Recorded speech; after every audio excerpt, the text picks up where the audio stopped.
तो बच्चों अब आ गया सबसे इंपॉर्टेंट टॉपिक जो कि हम इस वीडियो में डिस्कस करने वाले हैं, जो कि है कोफिशिएंट्स और कांस्टेंट और आप बोल सकते हो जीरोस के बीच में relationship.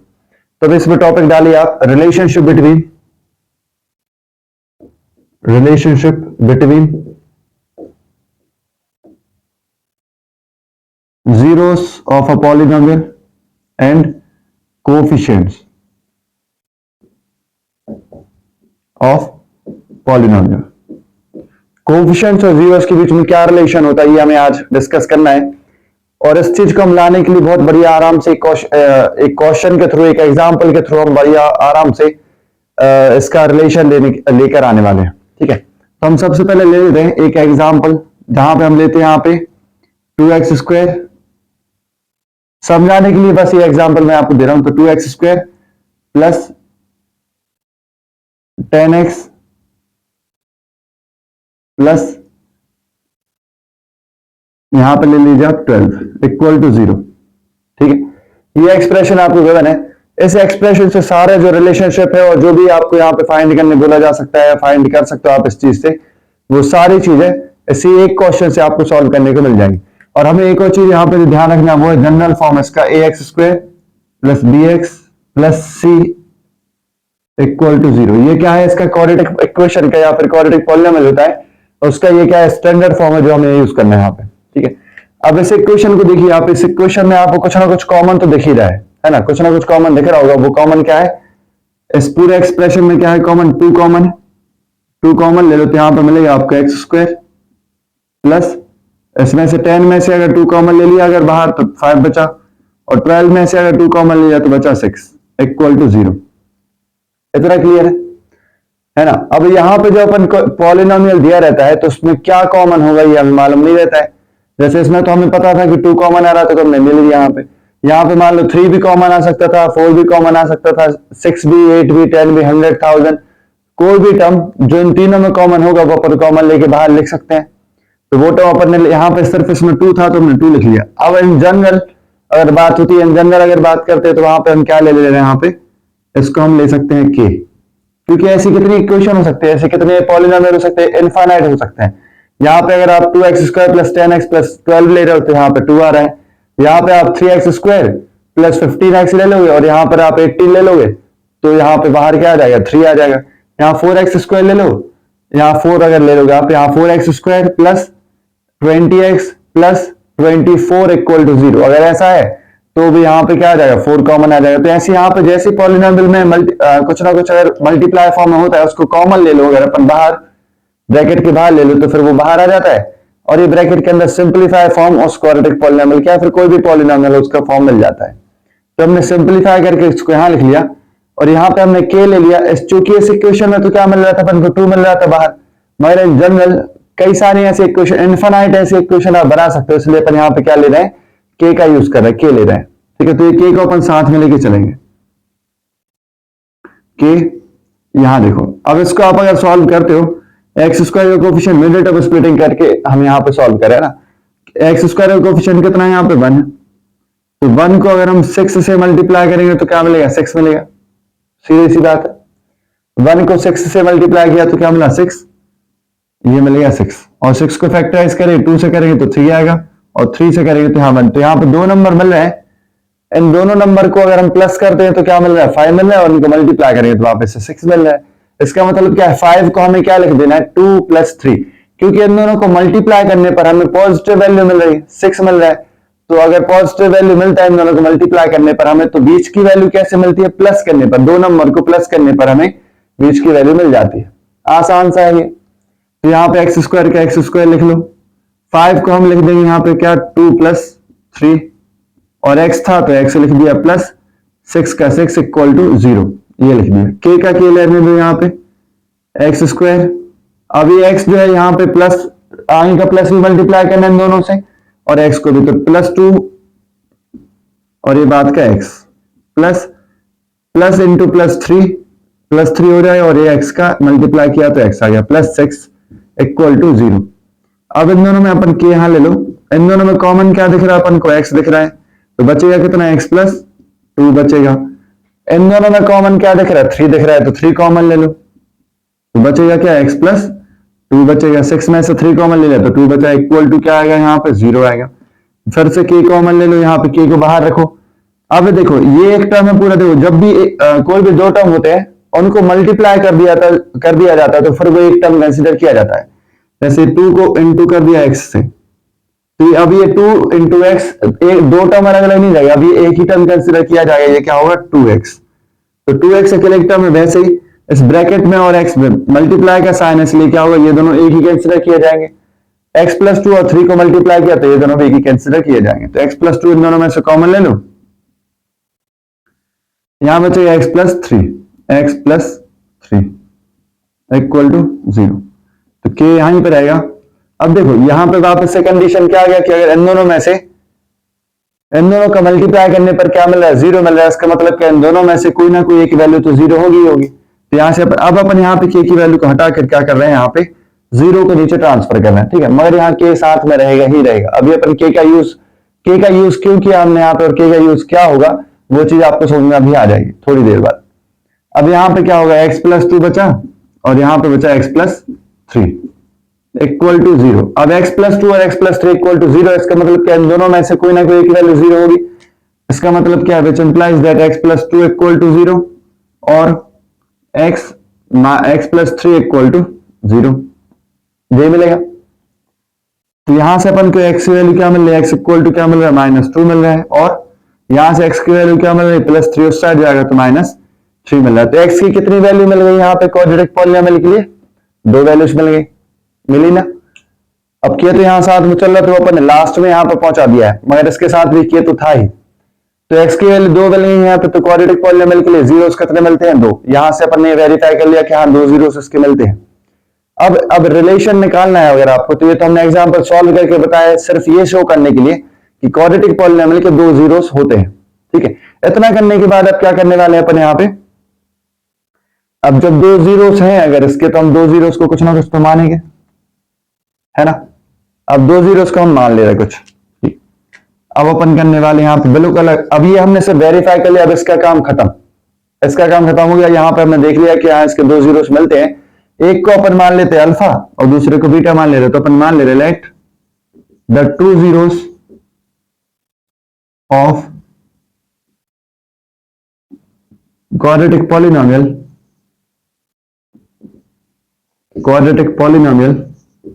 ax square plus bx plus c is equal to 0 are alpha and beta. Alpha और बीटा क्या है इस पॉलिनोमियल की, ax square plus bx plus c के 0 से, मतलब कि अल्फा अगर अपन x की जगह पे रखते हैं तो इस पॉलिनोमियल की वैल्यू 0 होगी, अगर बीटा की वैल्यू इस पॉलिनोमियल में रखते हैं तो भी क्या होगा, इस पॉलिनोमियल की वैल्यू 0 हो जाएगी, ठीक है। तो यहां से अपन को एक चीज समझ में आ रही है कि ये दोनों जीरोस हैं अगर इस पॉलिनोमियल के, तो which implies that x equal to alpha and x is equal to beta होगा। जैसे x equal to -2 x equal to -3 मिला था, वैसे यहाँ पे क्या मिला, x equal to alpha x equal to beta, हमने खुद माना है। अल्फा और बीटा की जगह आप n ले सकते हो, p q ले सकते हो, d e ले सकते हो, g h ले लो, s t ले लो, u v ले लो, कुछ भी ले सकते हो आप। हमने अल्फा और बीटा लिया क्योंकि आपके बुक्स में अल्फा बीटा का यूज ज्यादा किया है, तो अल्फा बीटा को हमने यहाँ पे ले लिया। तो एक x की वैल्यू की एक 0 कितना है अल्फा और दूसरा 0 कितना है बीटा। जैसे यहाँ पे x इक्वल टू -2 और x इक्वल टू -3 मिला था, वैसे यहाँ पे क्या मिला, यहाँ पे हमने क्या लिया, x equal to alpha x equal to beta. अब अल्फा यहाँ पे आएगा तो क्या हो जाएगा, x minus alpha equal to 0 और x minus beta equal to 0। जैसे यहाँ पे x प्लस 2 इक्वल टू 0 मिला था, x प्लस 3 इक्वल टू 0 था, वैसे अपन उल्टा कर रहे हैं ना, उल्टा करके अपन यहाँ तक इक्वेशन को लाएंगे अपन, ठीक है। ये मिला, अब एक 0 ये हो गया, एक ये फैक्टर ये है और दूसरा फैक्टर ये है। जैसे ये है x plus 2 x plus 3 equal to 0 था, तो अपन इन दोनों को अलग अलग करके 0 लिख दिया। वैसे अलग अलग अगर 0 है, इसका मतलब क्या है कि इसको और इसको मल्टीप्लाई करेंगे साथ में तो भी 0 मिलेगा। वैसे ही अगर x minus alpha x minus beta equal to 0 है, which implies that x minus alpha into x minus beta, जब इन दोनों को मल्टीप्लाई किया जाए तो क्या मिलने वाला है, 0 मिलने वाला है। अब एक चीज यहाँ पे देखिए, जैसे यहाँ पे x plus beta x plus 2 x plus 3 equal to 0 था, तो अपन ये लिख रहे थे। अभी अपन ने x equal to alpha x equal to beta माना, उसके आगे की स्टेप करिए फिर इसके आगे अपन ने मल्टीप्लाई करके इक्वल टू 0 लिख दिया। ठीक है, अब जरूरी नहीं है कि इनके साथ में के ना हो, जैसे यहाँ पे के था तो अपन ने नीचे भेज दिया था। अब यहाँ वापस से अगर 0 है तो 0 के साथ में यहाँ पे मान लो के भी होगा, तो अपन यहाँ पे क्या ले रहे हैं, के ले रहे हैं। के क्यों लिया वो समझना है, क्योंकि यहां से अपन ने नीचे भेजा था इसके 0 के को, तो ये 0 हो गया था, 0 अपॉन के हो गया था, इसलिए 0 मिल गया था, मगर के तो था ही साथ में, तो हमने यहाँ पे के लेना चालू कर दिया। यहां से अपन ने के ले लिया। अब इनको मल्टीप्लाई करो, x को x से, क्योंकि अपन जब मल्टीप्लाई करते ये क्या है, बायनोमियल है और ये भी बायनोमियल है, दोनों बायनोमियल्स को मल्टीप्लाई करो। x को x से करो तो एक्स स्क्वायर, x को माइनस बीटा से करो तो माइनस बीटा एक्स मिल जाएगा। फिर माइनस अल्फा को x से करो तो माइनस अल्फा एक्स, और फिर माइनस अल्फा को माइनस बीटा से तो माइनस माइनस प्लस हो जाएगा, तो plus alpha beta equal to 0। इतना क्लियर है सबको? अगर मान लीजिए आपको कोई भी डाउट होता है, क्वेश्चंस कोई भी हम कर रहे हैं, अगर उसमें डाउट होता है तो आप कमेंट में जरूर बताया करें कि कौन से किस क्वेश्चन में डाउट है, उसको हम फिर आगे क्लास में फिर और डिस्कस किया करें। ठीक है, तो यहाँ पे अब के चलेगा साथ में, तो के मिला एक्स स्क्वायर का एक्स स्क्वायर। अब इनमें देखो दोनों में कॉमन क्या है, एक्स कॉमन है, यहाँ पे भी एक्स है, यहाँ पे भी एक्स है, और माइनस भी दोनों में कॉमन आ रहा है, तो माइनस कॉमन ले लो तो दोनों प्लस के हो जाएंगे। एक्स कॉमन ले लेंगे बाहर तो यहाँ मिलेगा अपन को देखो बीटा माइनस बीटा एक्स में से अगर आप माइनस कॉमन ले लेते हो बाहर तो यहाँ बचेगा क्या, बीटा अकेला प्लस का, और एक्स बचेगा। एक्स भी आप कॉमन ले लो बाहर, दोनों में एक्स आ रहा है तो अपन यहाँ पर ब्रैकेट के बाहर क्या ले लो, एक्स, क्योंकि हमें यहाँ पे क्वाड्रेटिक इक्वेशन बनानी है। इस तरह इस फॉर्म में आना चाहिए वो, जहां पे एक्स स्क्वायर का कोफिशिएंट, एक्स का कोफिशिएंट और सी इस तरीके से आना चाहिए। ठीक है, तो ये एक्स मिल गया। अब इन दोनों में से माइनस कॉमन ले लिया, माइनस बीटा में से माइनस कॉमन, माइनस अल्फा में से माइनस कॉमन, तो दोनों ही क्या होगा, माइनस कॉमन लेने पर प्लस के हो जाएंगे। तो ये हो जाएगा बीटा प्लस अल्फा, जिसको हम लिख सकते हैं alpha plus beta plus alpha beta equal to 0। ये जो इक्वेशन आपको दिख रहा है ये वाला, ये इक्वेशन है ऐसे पॉलिनोमियल्स के लिए जब आपको सम ऑफ जीरोस दिया हो और प्रोडक्ट ऑफ जीरोस दिया हो। सम ऑफ जीरोस और प्रोडक्ट ऑफ जीरोस अगर आपको गिवन है तो आप इस क्वाड्रेटिक पॉलिनोमियल का यूज करके आप सीधा ही सॉल्व कर सकते हो क्वेश्चन को। ठीक है, तो जैसे हमने यहां पे दे दिया क्वेश्चन में, ये अपन को और इसको और लिख दिया, अगर अपन मान लो सिंपल फॉर्म में, तो के एक्स स्क्वायर माइनस ये क्या है, sum of zeros into x plus product of zeros equal to 0। ये होती है मेन इक्वेशन, और पॉलिनोमियल की मेन इक्वेशन जो होती है, या फिर क्वाड्रेटिक पॉलिनोमियल का जो मेन फॉर्म होता है। अगर आपको सम ऑफ जीरोस और प्रोडक्ट ऑफ जीरोस गिवन है तो आप इस इक्वेशन का यूज करके इस पॉलिनोमियल का ये जो बेसिक फॉर्म दिया है, फिर जनरल फॉर्म जो दिया है, इसका यूज करके आप डायरेक्ट क्वेश्चन सॉल्व कर सकते हो। फॉर एग्जाम्पल आपके एनसीईआरटी में भी ऐसे कई सारे क्वेश्चन है। अगर हम एक एग्जांपल ले लेते हैं, हमने आपको एक क्वेश्चन दे दिया, find the quadratic polynomial, find the quadratic polynomial whose sum of zeros is equal to -3 and product of zeros equal to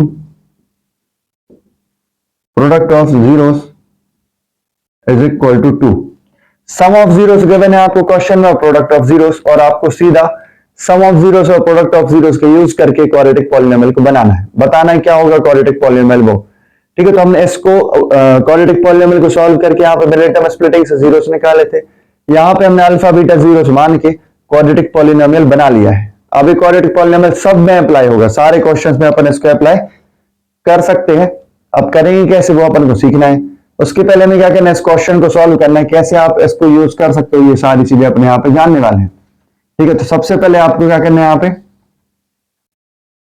some of zeros दिया है, जो भी चीज गिवन होती है उस क्वेश्चन में दिया रहता है उसको आपको पहले लिख लेना है। तो आपको पहले से यहाँ पे लिखने की जरूरत नहीं, हमने डायरेक्ट ही लिखा है, तो डायरेक्ट अपन इसको इसमें पुट कर देते हैं।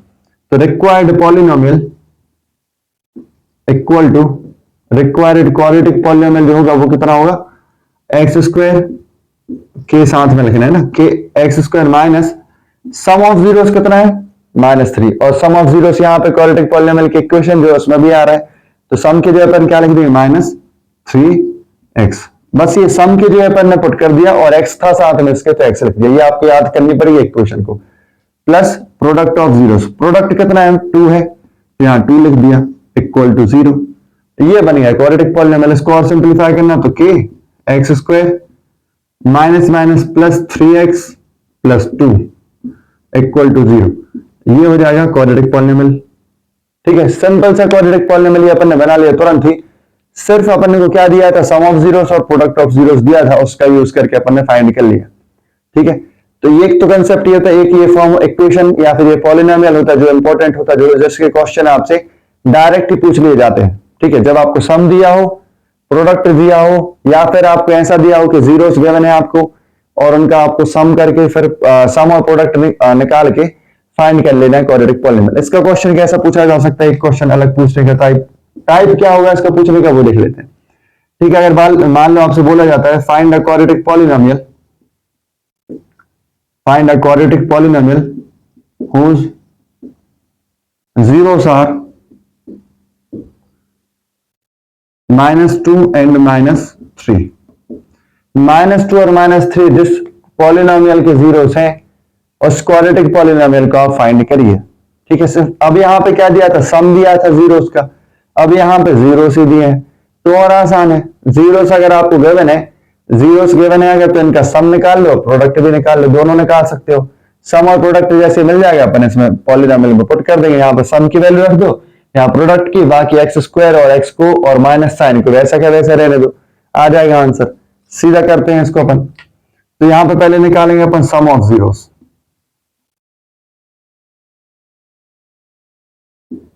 सम ऑफ जीरोस क्या मिलेगा, -2 प्लस -3, तो ये हो जाएगा -2 प्लस माइनस मल्टीप्लाई करेंगे -3 तो हो जाएगा -5। तो सम ऑफ जीरोस कितना मिला, -5। एक चीज आ गई। दूसरा product of zeros, product of zeros क्या मिलेगा, -2 इंटू -3, क्योंकि ये तो आपको जीरोस गिवन है, इन दोनों का प्रोडक्ट ले लो, माइनस माइनस प्लस और 2 इंटू 3 6, तो प्रोडक्ट ऑफ जीरोस कितना मिल गया, 6 मिल गया। इतना क्लियर है। इतना आने के बाद अब क्या करना है आपको, सीधा सम ऑफ जीरोस मिल गया, प्रोडक्ट ऑफ जीरोस मिल गया, जीरोस से यहां पे वैल्यू पुट कर दो। अब इन जीरोस की जगह पे कुछ भी और वैल्यू हो सकती है। मान लो यहां पे दिया होता a माइनस बी, एक जीरो है और दूसरा जीरो है c माइनस डी। ठीक है, मान लो ऐसे अल्फाबेट्स के फॉर्म में भी दे सकते हैं, वो कोई नंबर के फॉर्म में दे सकते हैं, किसी नोटेशन के फॉर्म में दे सकते हैं आपको जीरोस को। आपको कंफ्यूज नहीं होना है, जीरोस जो दिए उनका सम करो, यहां रखो, और जो जीरोस गिवन है उनका प्रोडक्ट करो, यहां रखो, क्वाड्रेटिक पॉलिनोमियल आपका बन जाएगा। ऐसे क्वेश्चन अपन कई सारे करेंगे तो और आपको क्लियर हो जाएगा। तो यहां पे अपन ऐसे क्वेश्चन के लिए सम और प्रोडक्ट मिल गया तो क्वाड्रेटिक पॉलिनोमियल बना लेना, बस इसको पुट करनी है वैल्यू। तो पॉलिनोमियल क्या बनेगा, के X square minus sum of zeros कितना है -5 x plus product of zeros कितना है 6, तो यहां पे 6 इक्वल टू 0। यहां पे इसको मल्टीप्लाई कर दो तो हो जाएगा K X square minus minus plus 5x plus 6 equal to 0। ये बन गया क्वाड्रेटिक पॉलिनोमियल 2 मिनट में। ठीक है, तो इस तरीके से आप क्वाड्रेटिक पॉलिनोमियल बना सकते हो।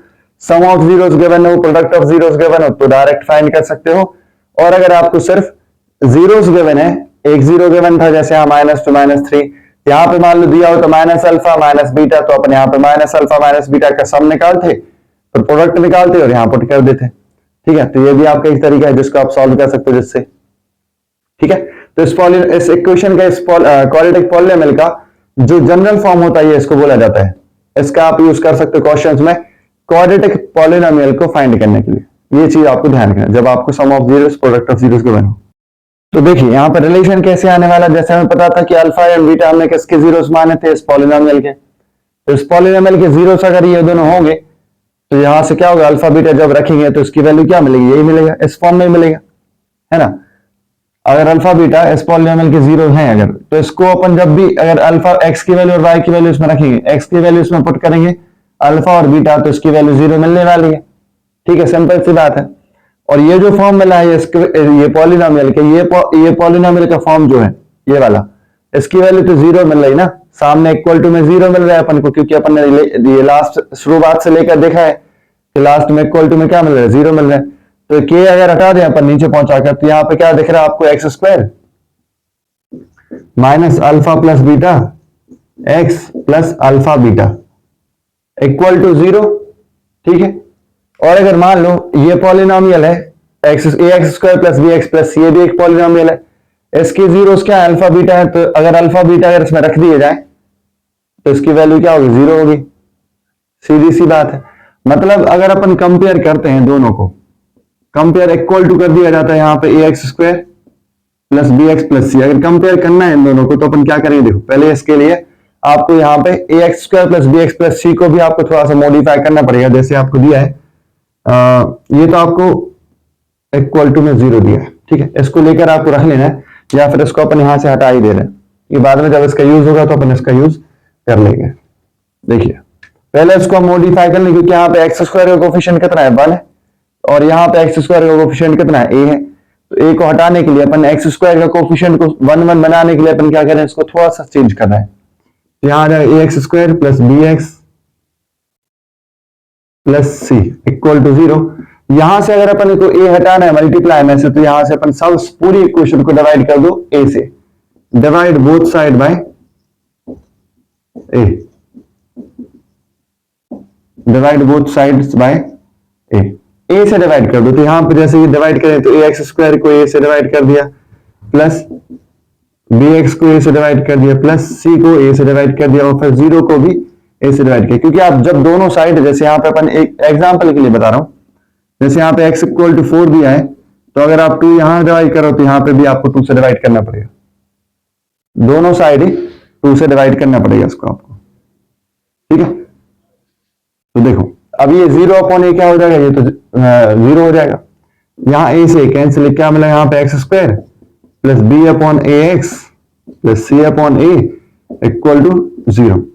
तो अपन को ये एक पॉलिनोमियल मिल गया, इक्वेशन मिल गई, इसके इक्वल टू 0 है, ये इक्वल टू 0। यहां पर भी अपन को क्या मिल रहा था, ये एस एस और ये वाला जो क्वाड्रेटिक पॉलिनोमियल था, ये भी इक्वल टू में क्या मिला था, 0 मिला था, जो अपन अल्फा बीटा 0 माने थे। तो ये दोनों आपस में कैसे इक्वल हो जाएंगे, अब तो इक्वल हो जाएंगे। तो यहां पर अपन लिखने वाले हैं X square plus B X upon A plus C upon A equal to, अब 0 है और ये भी इक्वल टू 0 है, तो अपन इस इक्वेशन क्या लिख दे रहे हैं, X square minus alpha plus beta X plus alpha beta.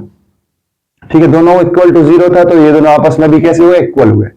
अब कंपेयर करो, एक्स स्क्वायर का कोफिशिएंट यहां पे 1, यहां पे 1, ये ठीक है। एक्स का कोफिशिएंट यहां पे क्या है, माइनस अल्फा प्लस बीटा। तो यहां पे कंपेयर जब कर एक्स का coefficient, comparing coefficient of x, x का कोफिशिएंट जैसे ही कंपेयर करोगे तो यहां पे क्या, एक्स का कोफिशिएंट यहां बी अपॉन ए है, तो B upon A equal to minus alpha plus beta. ठीक है, ये माइनस आप इस साइड ट्रांसफर कर देते हो जाएगा minus B upon A equal to alpha plus beta. और अल्फा प्लस बीटा, अल्फा और बीटा क्या थे, सम थे, मतलब जीरोस थे और उनका सम। तो यहां से अपन लिख सकते क्या कि सम ऑफ जीरोस जो होगा, सम ऑफ जीरोस इक्वल टू क्या मिलेगा आपको, माइनस बी अपॉन ए मिलेगा। ये तो आपकी पहली चीज मिल गई, पहला फॉर्मूला मिल गया। अब दूसरा क्या है आपके, आप कांस्टेंट टर्म भी तो कंपेयर करेंगे, सी अपॉन ए और यहां पे क्या है अल्फा बीटा, क्योंकि इनके साथ एक्स नहीं है तो ये दोनों क्या है, कांस्टेंट टर्म होंगे। तो सी अपॉन ए को हम लिख सकते हैं यहां पे c upon A equal to alpha beta. ये क्लियर है। तो ये और ये अल्फा बीटा क्या थे, जीरोस थे, और ये मल्टीप्लाई में, इसलिए अपन इनको बोल सकते हैं क्या है, ये product of zeros, product of zeros. तो सी अपॉन ए क्या होता है, प्रोडक्ट ऑफ जीरोस, और सम ऑफ जीरोस क्या होता है, माइनस बी अपॉन ए। ये हो जाते दो फॉर्मूले जिनका अपन को बहुत ज्यादा यूज करना है। हमेशा आपको अल्फा और बीटा नहीं लेना है। अल्फा बीटा सिर्फ हमने क्या लिए थे, अल्फा बीटा जीरोस लिए थे, माने थे। यहां पे जरूरी नहीं कि हमेशा अल्फा बीटा लो, जहां पे सम ऑफ जीरोस लिखना है वहां पे आप सम लिखोगे, जहां प्रोडक्ट डायरेक्ट प्रोडक्ट लिखोगे। Alpha plus beta, alpha into beta आप हर जगह नहीं लिखोगे, लिखने की जरूरत नहीं है। जहां पर आपको बोला जा रहा है कि किसी पॉलिनोमियल के जीरोस अल्फा बीटा है तो उनका सम अल्फा प्लस बीटा मान सकते हो, प्रोडक्ट को अल्फा इंटू बीटा मान सकते हो, हर जगह पे आप अल्फा बीटा नहीं ले सकते हो। तो ये रिलेशन होता है कोफिशिएंट्स और जीरोस के बीच में। सम ऑफ जीरोस क्या होता है, minus B upon a. B क्या है, कोफिशिएंट ऑफ एक्स और ए क्या है, कोफिशिएंट ऑफ एक्स स्क्वायर। तो coefficient of x minus of coefficient of x upon coefficient of x square equal to क्या मिलता है, sum of zeros. Product of zeros क्या मिला, सी अपॉन ए। सी क्या है, कांस्टेंट टर्म, और ए क्या है, कोफिशिएंट ऑफ एक्स स्क्वायर। तो ये पूरा था यहाँ पे relationship between zeros and coefficient of the polynomial. ठीक है, तो आज की वीडियो वैसे इतना ही। अगली वीडियो में हम मिलेंगे इनके कुछ क्वेश्चंस के साथ में। बस चैप्टर इतना ही था, और एक टॉपिक और रहेगा जहां पे हम ग्राफ के बारे में डिस्कस करेंगे, और बाकी सारे क्वेश्चंस करने वाले बहुत ही इंपॉर्टेंट क्वेश्चंस PYQs जो आपके पेपर में आने वाले होने वाले हैं, और पेपर में आने के बहुत ज्यादा चांसेस होते हैं। PYQs और इंपॉर्टेंट क्वेश्चंस, एनसीईआरटी के क्वेश्चंस ठीक है, मगर उनमें से बहुत रेयर है कि कोई एक क्वेश्चन आ जाए। तो जो मेन क्वेश्चन आते हैं वो सारे क्वेश्चन हम आगे वाली वीडियोस में करने वाले हैं। तो वीडियो अच्छी लगे तो वीडियो को लाइक जरूर करें, चैनल को सब्सक्राइब करें और शेयर करना ना भूलें। जय हिंद।